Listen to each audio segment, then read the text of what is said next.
In accordance with the provisions of Article 10 of the City Charter, I hereby present to you the proposed budget and an accompanying budget message for fiscal year 2024.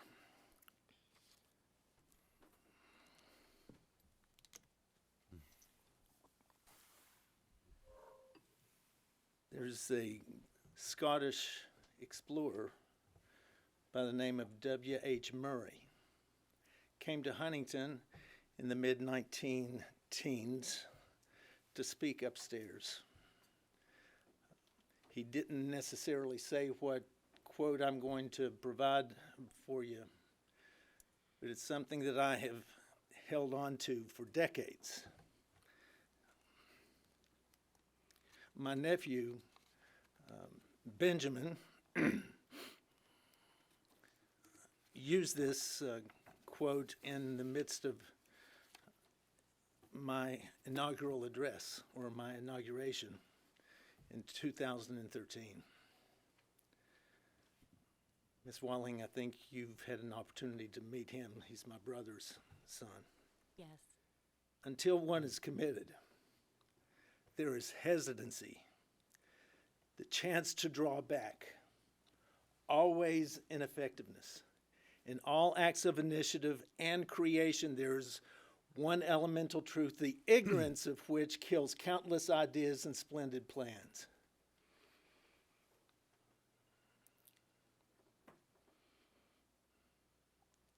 Until one is committed, providence moves too. The reason I bring this up is there's also an addendum that goes to this, that boldness has genius, power, and then magic in it. Begin it now. The last few years since the sesquicentennial celebration, I've found myself thinking back and thinking forward.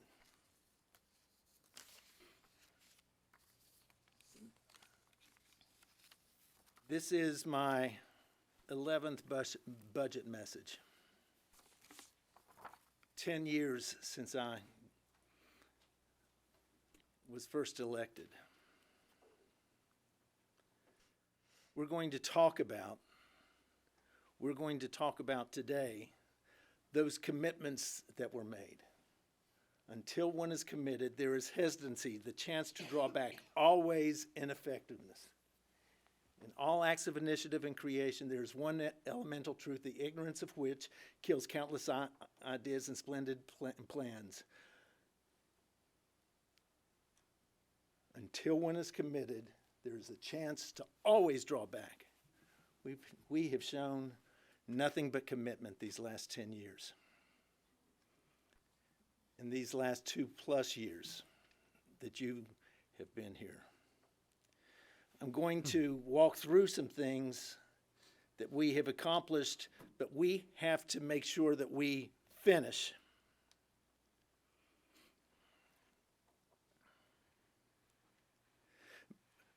Because if we don't, it's been wasted time. But you will be absolutely amazed as to all that we are doing in this small town. In my first budget message in 2013, I opened my remarks with the following introductory comment.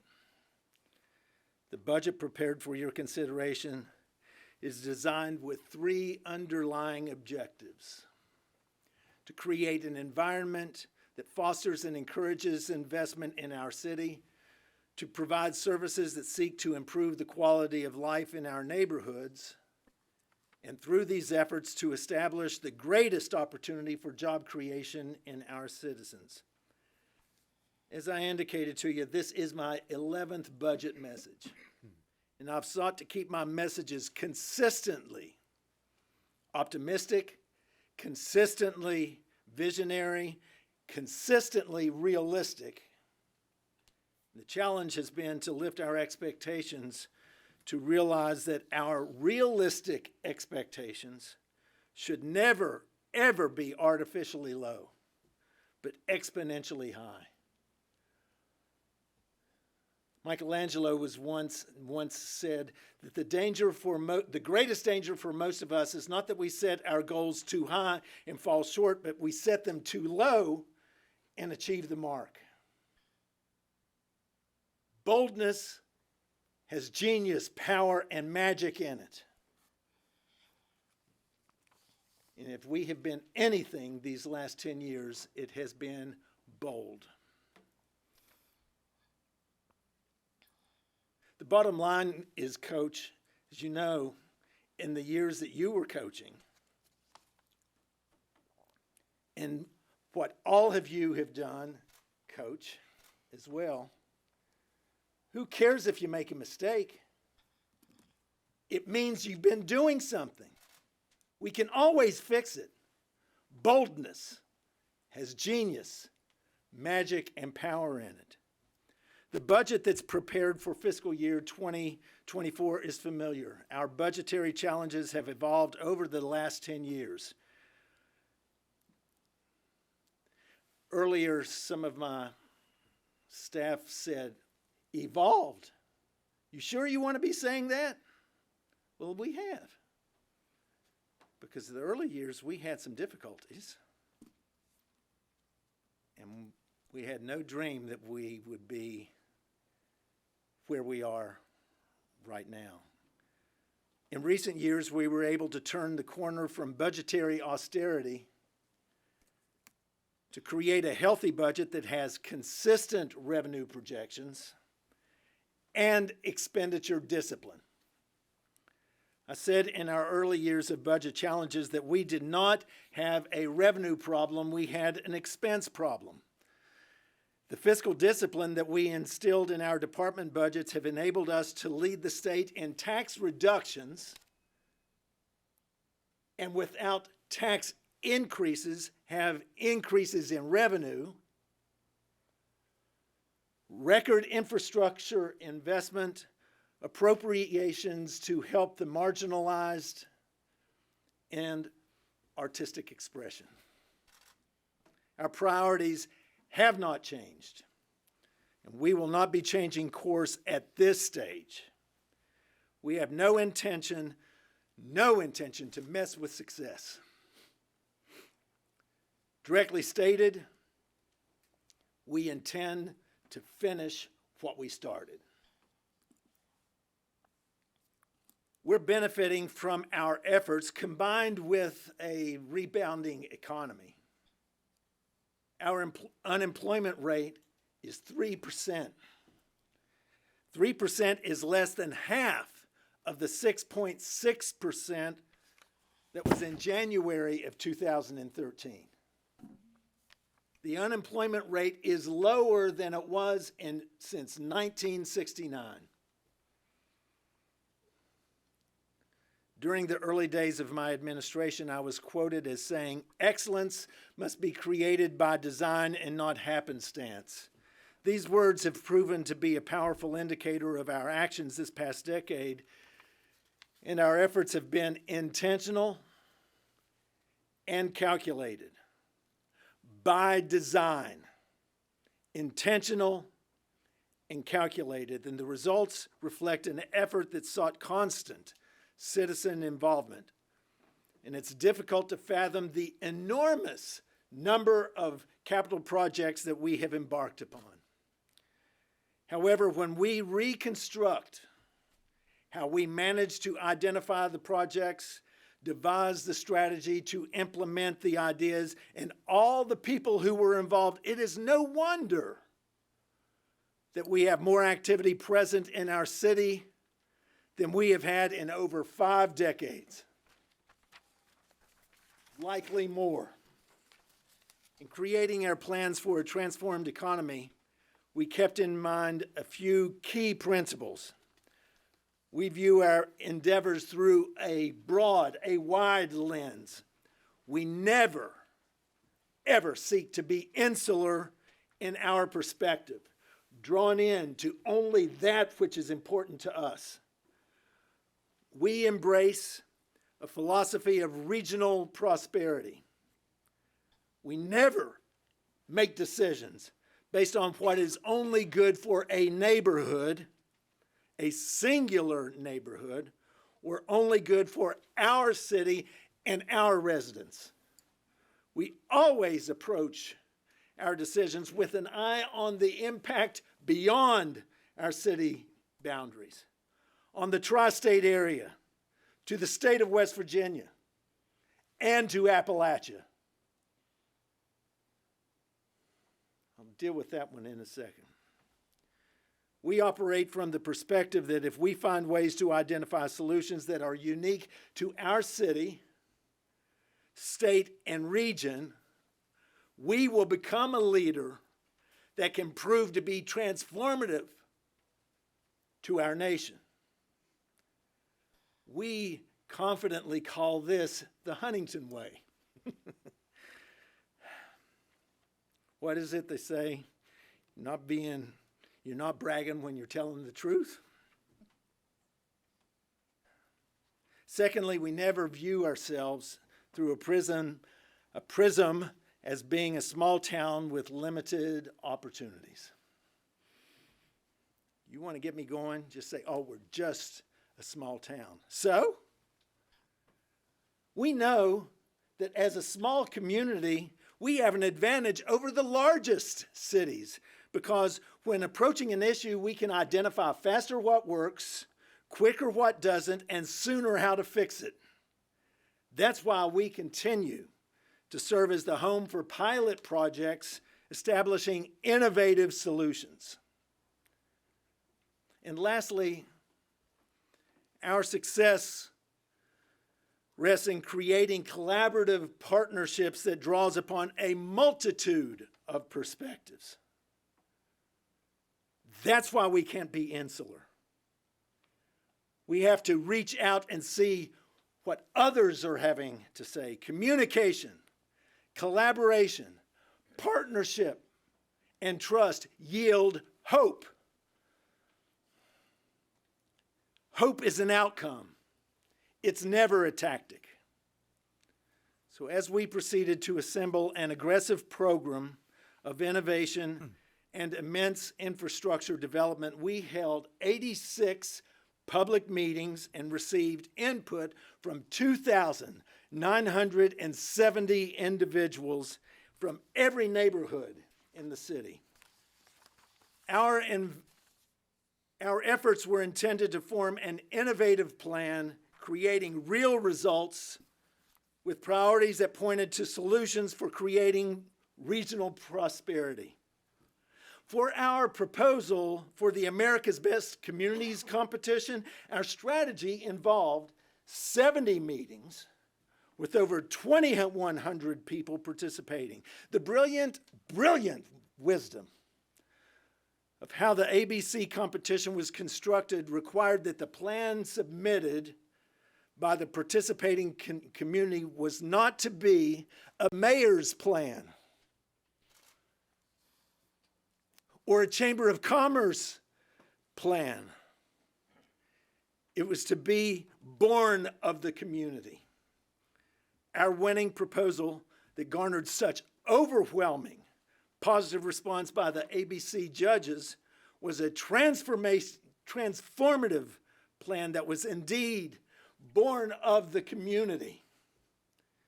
And because of the ABC plan that was established, we now have 3 citizens-based neighborhood community development nonprofits that have been organized by the residents of Fairfield, the Fairfield Community Development Corporation, by the Highline Neighborhood, the Highline Alliance, and the West End, Renew All.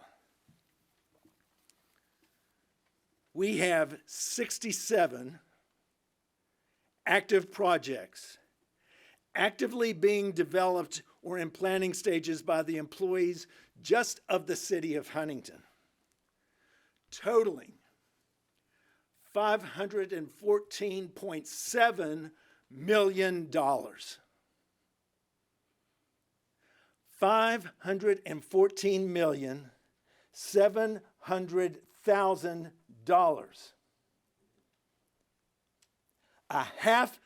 million of capital projects being pursued in this town. These projects alone have either already been completed or will be completed in the next 2 to 5 years. There's an addendum to your speech that goes through all of these. The projects are broken down into the following categories: city-owned facilities, programs advancing the quality of life, transportation, economic development, sewer and stormwater, and beautification. These projects are funded through federal and state partnerships, private funding, and in part through our capital project budget. As I stated earlier, our efforts have been guided by a compass that stresses regional collaboration and cooperation. Nothing underscores this mindset more than the Act Now coalition, of which we are an active member. The Act Now coalition was one of 21 winners of the Biden administration's U.S. Economic Development Administration Build Back Better Regional Challenge. $62.8 million is being distributed to projects throughout southern West Virginia. $15.7 million is being awarded to projects in Huntington. Our partners include the Coalfield Development Corporation, Marshall University, West Virginia University, Mount West Community and Technical College, the City of Charleston, and the City of Logan, among others. And the Highland area's ACF site acquired by the Huntington Municipal Development Authority will be receiving $8.2 million to set up a new manufacturing hub. The first anchor tenant of the HBIZ Manufacturing Hub will be a new welding and robotics technology training center that the Marshall University's Robert C. Byrd Institute will oversee the training center in partnership with Mount West Community and Technical College. RCBI will utilize robotic welding technology at this new training center and integrate it into its advanced welding program. In addition, Coalfield Development Corporation, a nonprofit which is organized which is headquartered in Wayne, focuses on rebuilding the Appalachian economy. And it will receive $7.5 million to partner with Solar Holler and transform the former Black Diamond factory in Huntington's Westmoreland neighborhood into a Mind the Sun solar training and logistics center. The new $25 million Marshall Baseball Stadium is also being constructed on the ACF site. The city of Huntington and HMDA provided $8 million of seed capital for the baseball stadium to be built. Construction began this winter, and the baseball stadium is expected to be open for competition in the spring of 2024. Now, we know that the principal gateway into the city of Huntington is the Hal Greer Boulevard corridor. Hal Greer Boulevard is such a busy corridor for traffic leading to Cabell Huntington Hospital, to Marshall, and the downtown. The market demands for development along this corridor, to say the very least, is beyond measure. Dynamic.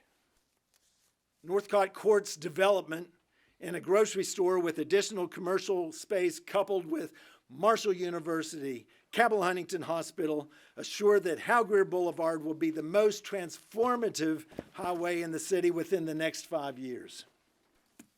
I say often to individuals who come through, who don't come through very often, I say, if you wait another 10 years to come into Huntington and you're coming down Hal Greer Boulevard, you won't know where you are. And that seems so odd to us who have spent so many years here, because so little has changed over the last 50, 60 years. discussion of the redesign of the Hal Greer Boulevard corridor began in 2013.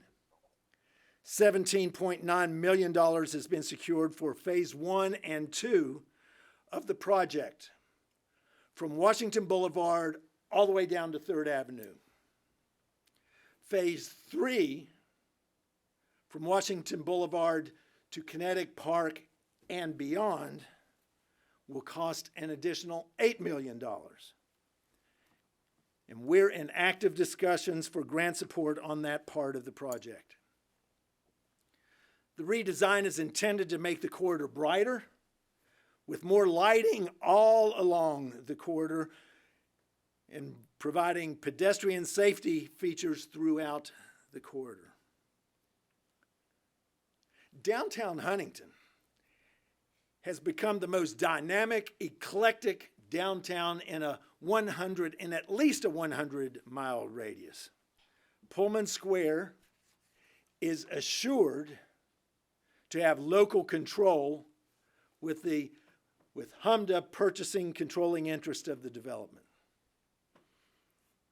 New investment to upgrade the Mountain Health Arena adds an additional draw to the downtown, and the redesign of the downtown streetscape involving 8th Street down to 3rd Avenue, 3rd Avenue, 8th Street all the way to 10th Street and 3rd Avenue, the 9th Street Plaza from 3rd Avenue to 7th Avenue, and 10th Street between 3rd Avenue and 5th Avenue. The $12.1 million streetscape, coupled with a $2 million replacement of the antiquated shoebox lights in the downtown, will complete the makeover to our downtown area. The investment that will create the greatest opportunity for every person and business in the city is our broadband deployment plan. Our unique design is to deploy fiber so every household and business in the city will have access to high-speed broadband. We have no desire to be in the internet business. There are many carriers who are more than capable of providing that service. Our intention is to deploy 190 miles of fiber to every home and business in the city.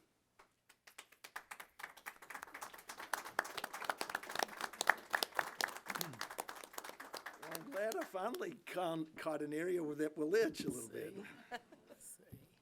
Each person or business can select among the carriers that choose to compete for the business of our residents and businesses. We'll lay the fiber, let the businesses come in and compete for our attention. The cost of the total project to lay the fiber is projected to cost $15.9 million. We've committed $7 million of ARPA funding to set the stage for our development. In addition, we are planning a smart cities application to be utilized for public and environmental safety. And we're pursuing a $1 million grant to begin our design of the smart cities application. These projects just scratch the surface of all that is being pursued and implemented. The beginning stages of all of these projects began 10 years ago. What's being acted upon now are active projects that are in the implementation stage. These projects are strategic endeavors intended to prepare our city to compete in the global marketplace. Our competition is not the city down the river.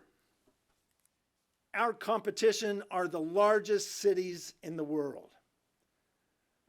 I'm reminded when I first moved to Chicago.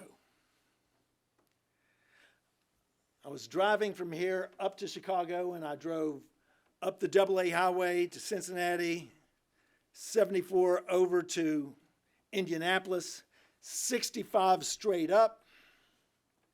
And in my Jeep Grand Cherokee, I was going on the Skyway, right at the foot of Lake Michigan, and I'm looking off at the distance, those tall, big buildings, and I'm wondering, what am I doing here? How am I going to be able to manage here? And as I was driving along the Skyway was ending, and I was about to enter into another one, the Dan Ryan Expressway.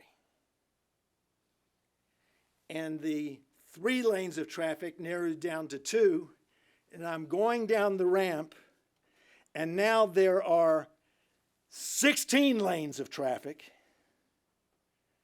on my side, flying everywhere. And all of a sudden I found myself, as I was going down there, there's a split second I had a thought. Williams, you're going to have to punch it or pull over.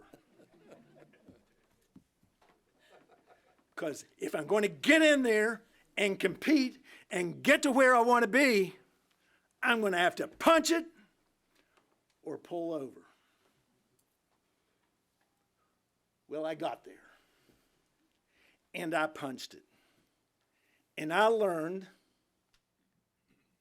and I was in my mid-40s then, but I was still seeing that little boy from West Virginia came to understand that we can swim in the deep waters here, from here, to compete with those sophisticated city folks. In order for us to be good here, we would naturally be great there because there's an economy of scale. And I came to realize that we can play shoulder to shoulder with everyone. Fortunately, to this date, we have competed with those other cities. And we have stood shoulder to shoulder with them. We punched it. We didn't pull over. And as a result, they come to Huntington to see how some of this is done. As others become aware of the breadth of activity in our city, the brilliance of the people in this town, it's no wonder that Huntington is developing a reputation as a city of solutions. We can stand with anyone, and we prove it every single day.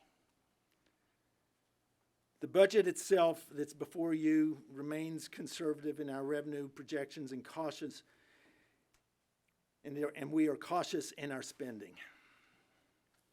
Council, earlier in this fiscal year, you authorized the approval of 3 bargaining contracts with our employee bargaining units. Thank you. Thank you for affirming those. As a result, we stand more prepared to minimize attrition, maximize our efforts in recruitment, and provide for fairness to all of our employees. The Huntington Police Department will be the highest paid law enforcement agency in the state.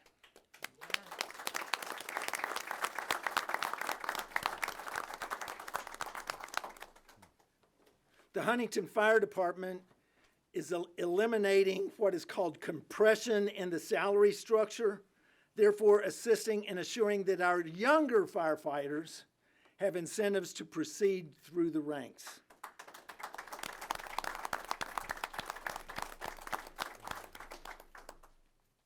The ASME contract for public works employees and other departmental administrative personnel will be assured of being compensated at a minimum of $15 an hour.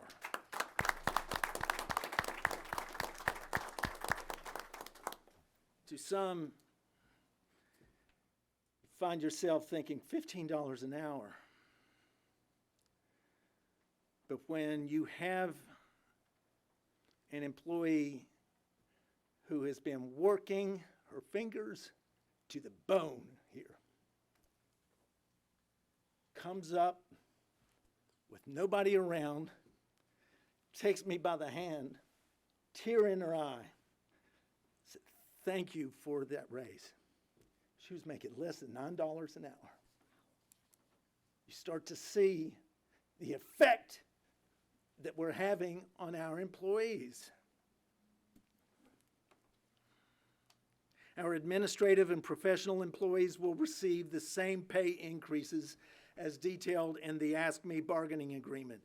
Every employee, every police officer, firefighter, public works worker, every administrative and non-elected professional employee are receiving a pay increase. Every employee is receiving a raise.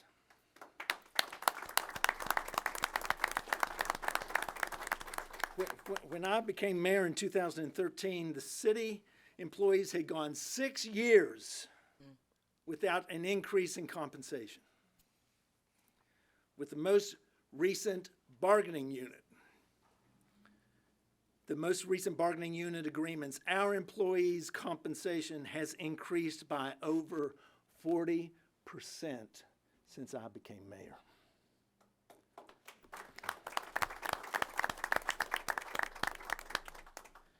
We in turn have strengthened our health care benefits and have saved our public safety pensions and assured to all fire and police pensioners that their pensions are protected going forward.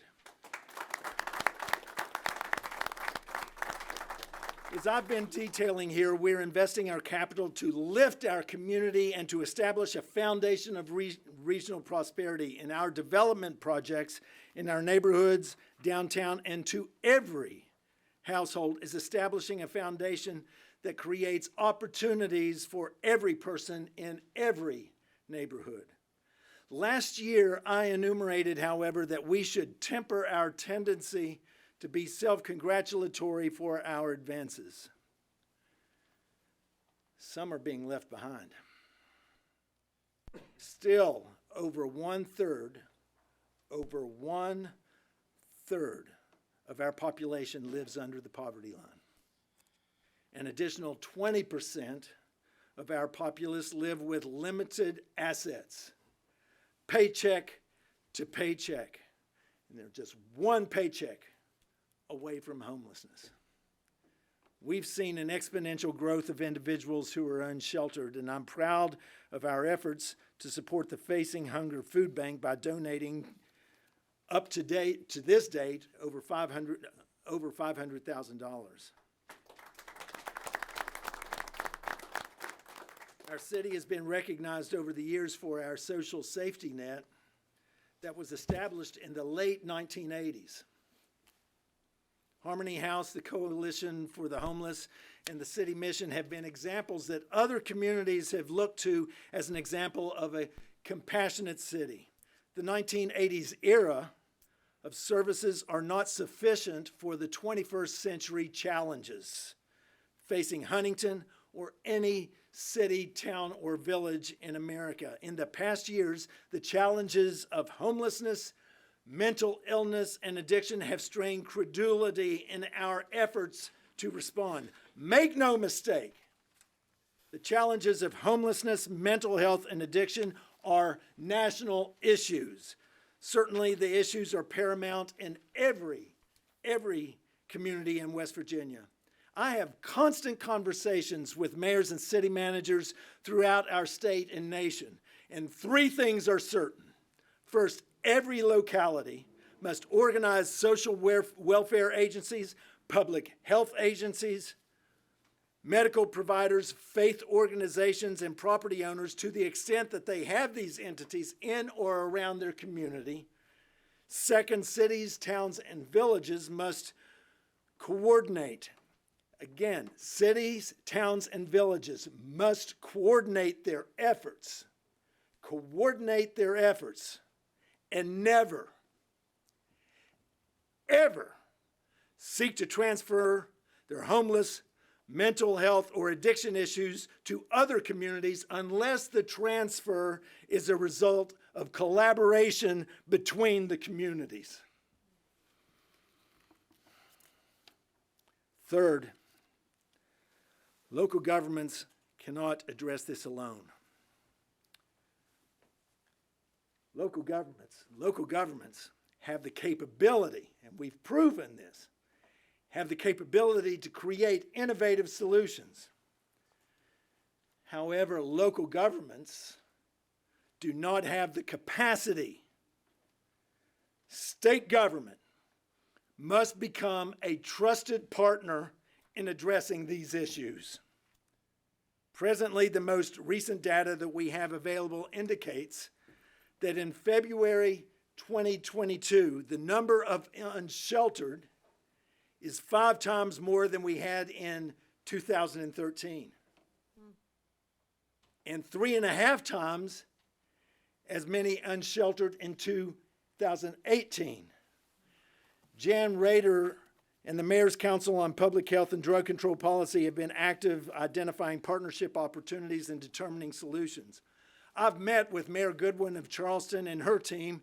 Jan has had several meetings with their team as well. We have visited each other's operations. I believe we collectively have an opportunity to utilize our community's institutional resources to provide housing, to create a revised continuum of care for those with mental illness, and for appropriate treatment for those fighting addiction. We must be clear. We intend to provide compassionate accountability. Yes, we will be compassionate.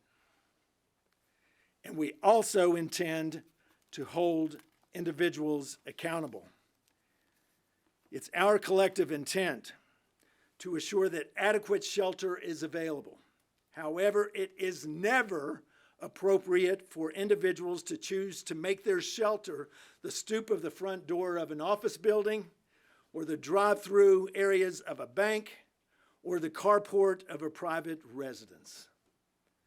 We will hold people of all social strata accountable, but we know in turn that we need to create opportunity for the unsheltered individuals to have the opportunity to rest with a safe roof over their head. The Huntington Police Department has created a crisis intervention team, also a mobile crisis unit, comprised of officers who have completed mental health first aid cross-training. A mental health liaison has been hired within HPD because you funded it. Her responsibility is to provide training to our officers and to build an action-oriented unit to respond to calls that indicate the potential of a mental health crisis. The Crisis Intervention Team and Mobile Crisis Unit will utilize any trained officers, the mental health liaison, and any other mental health professionals from our partnering agencies. The team has already begun to jump calls where 9/11 calls have the potential to involve a crisis, as well as following up on previously established citizens in need. To date, the mental health liaison in the police department has provided 76 interventions and warm handoffs to people in need. Addiction continues to provide a challenge in our area. Fortunately, our city has responded in a manner that continues to receive inquiries from others across the nation. Unfortunately, we did suffer a setback when our opioid litigation received a ruling by the presiding federal judge that our legal team did not meet the standard of proof that the opioid distributors have fueled the opioid crisis in our community. We're appealing that ruling, and we feel confident in our ability to prevail. In the meantime, We continue to address issues facing our community because of the rampant level of addiction that continues to plague our city. Overdose deaths continues to be an ongoing concern. Dr. Michael Kilkenny, the medical director of the Cabell Huntington Health Department, has told us that OD deaths in Cabell County peaked in 2017, declined by 40% by 2019. During COVID, the overdose deaths rose, but not back to the 2017 level. We don't have 2022 overdose death data available at the county level at this time. Fentanyl is our greatest enemy. Fentanyl is a weapon of mass destruction and should be treated accordingly. It's made in China, shipped to the cartels, and the cartels have it on our streets. The conversations I'm having with our congressional delegation and to anybody who will hear, fentanyl is a weapon of mass destruction, and we need to act accordingly. Overdoses in Cabell County did reduce last year by 14.64%. Overdoses have reduced by over 50% since the high in 2017. COVID pandemic reversed a 2-year trend of overdoses. One particular concern has been the overwhelming development of unlicensed, unregistered, sober living facilities. Our position is clear. Any structure, business or residential, in the city limits of Huntington must pass inspection to assure the structure meets our building, fire, and safety codes. Any building being occupied for residential use or for the operation of a business must have a certificate of occupancy.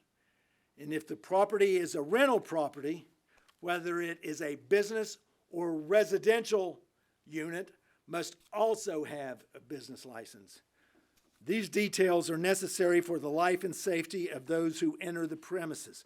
We will and do support sober living facilities that are credible and not an easy shakedown opportunity for those who are the most marginalized in our community.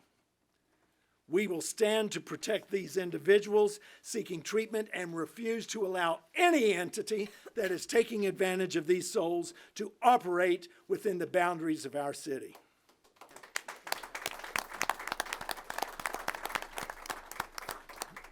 We've been investing in capital equipment in all our departments, and we will continue the effort again in the coming year's budget. The police department continues to control crime at a level that is well below the spike that developed in 2017.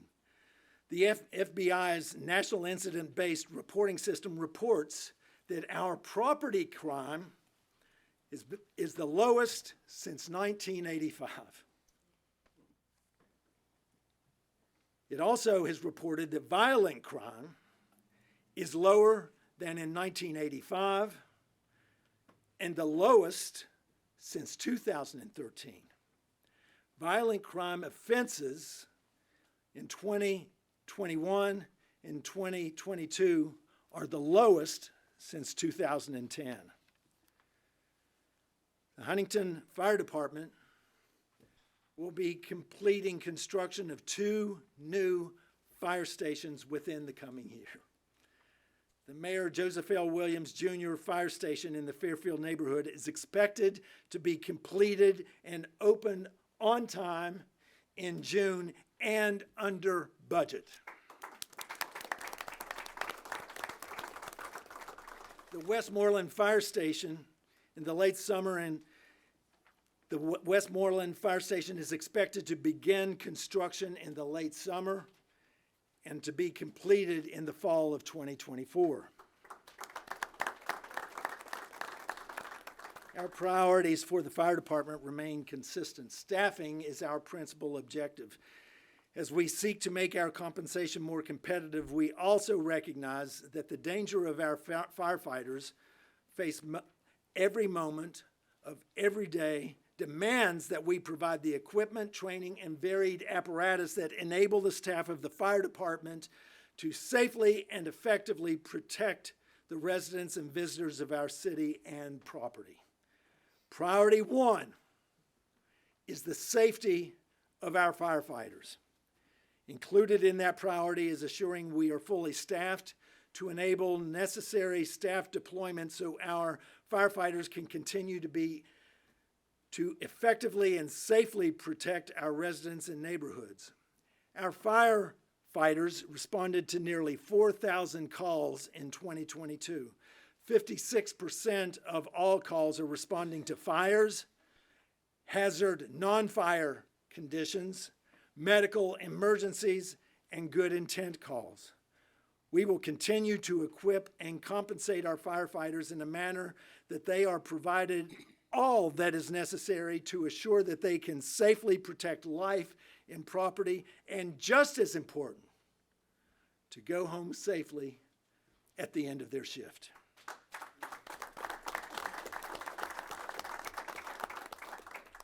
The Compass program continues to provide tailored wellness support to promote physical and mental wellness for our firefighters and police officers. Originally funded by the Bloomberg Philanthropies as one of the 9 national winners of the 2018 Mayor's Challenge contest, the city continues to provide an annual appropriation.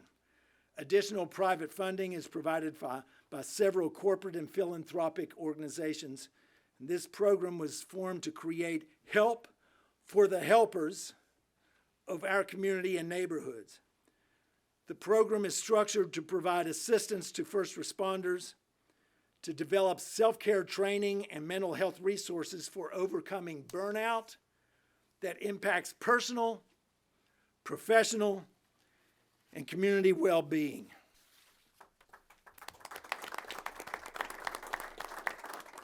The Public Works Department will continue the implementation of the 10-year paving program where our streets will be on a regular schedule to be paved or reconditioned. This action will make sure that we are doing what is necessary to lengthen the useful life of the paving. Public Works also reports that the recycling program that began last fall has already demonstrated a significant effect on our garbage tonnage. Rumpke reports the following tonnage since the program's inception this fall. In October, there was 21 tons of recycling material. November, 23.4 tons. December, 22.19 tons. January, 26.32 tons. I just know in our household, we were normally 3 or 4 baggers on the day of our garbage. Now we're 1 bag, and we got 1, honey, I'll clean it up. We have 1 big recycling bin that is full to the max. She would wear me out if I ended up. While the Water Quality Board, the Sanitary Board, and Stormwater Utility are not part of the general fund, the activities of the board certainly gain the full attention of the citizens of the city, as you have no doubt noticed. Sanitary Board rate increase authorized by council earlier has the leadership of the Water Quality Board now actively meeting with our state and federal office holders, as well as the leadership of several state and federal agencies to line up funding for the projects set forth in the rate increase. Already you have seen some of the awards that have come, the funding awards that have come our way. The $200+ million projects performed by the Sanitary Board and Stormwater Utility will be the largest local infrastructure project in the history of the state of West Virginia. Stormwater Utility has been active and begun to receive increased ratings of our system. stormwater utility has received a marginally acceptable rating from the U.S. Army Corps of Engineers on the downtown levee and flood wall system. This is the same rating that the Guyandotte system has received. This rating has allowed the stormwater utility to apply for the downtown levee flood wall system to be accredited through FEMA and has sent in the documentation for accreditation to FEMA. We hope to hear back from FEMA sometime this summer. The downtown levee flood wall system was never accredited when FEMA started the program after Hurricane Katrina in 2005. This is a huge step forward.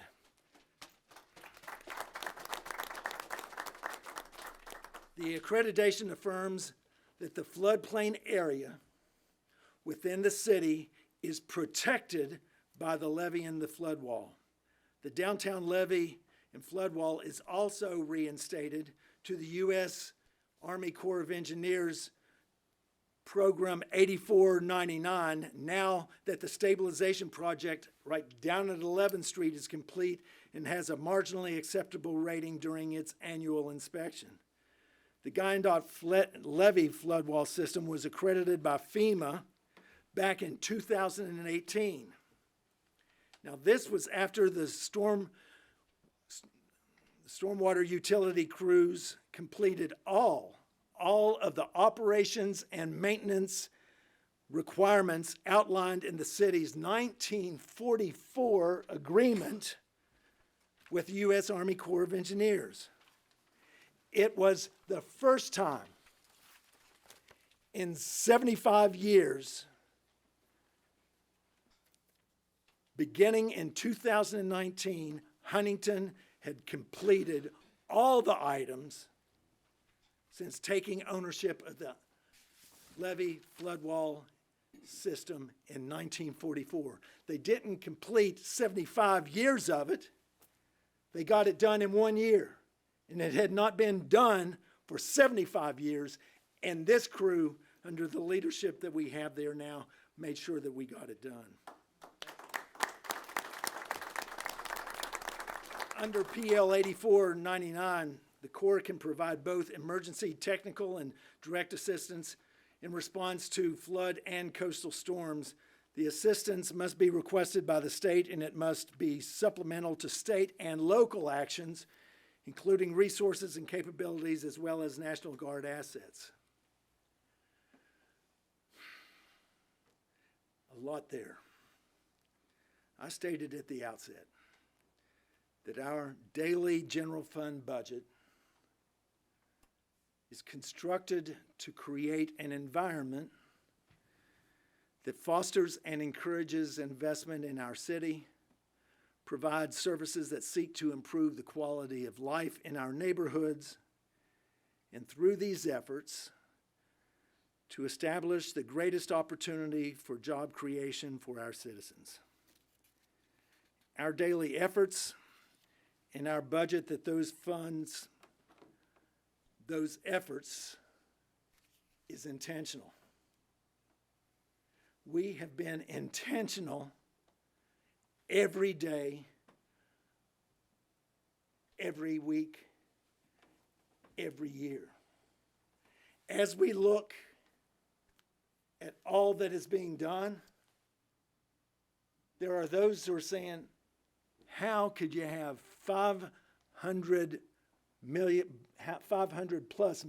of projects in this city? We work hard. Work with my math for a second. Take a 40-hour work week. If you're, as so many of our employees do, are putting in an 80-hour work week, 52 weeks a year,